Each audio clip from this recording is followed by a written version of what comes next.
تعالى بقى اعرفك ازاي احنا بنملى علبة الحبر لما تكون لسه جايب مكنة جديدة وعايز تملى الحبر فيها. فطبعا انت بتستغرب ان هو ازاي انا املى علبة الحبر، فانا اعرفك الطريقة ازاي ان انت تملى علبة الحبر. بس قبل ما نبدأ عايزك تصلي على النبي وتعمل اشتراك في القناة وتعمل لايك للفيديو.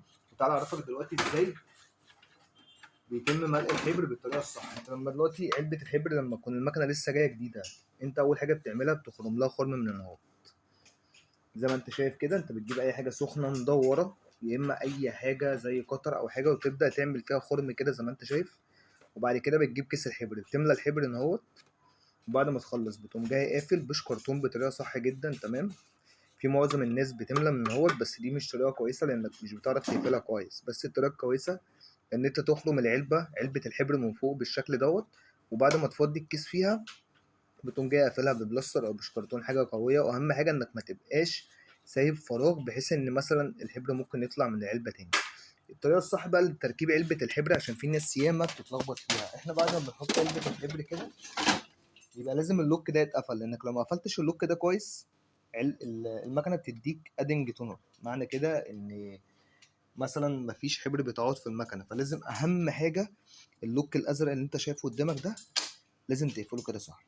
تمام. وفي ناس ياما برضو بتتلخبط في الموضوع اللي هو بتاع علبة العادم.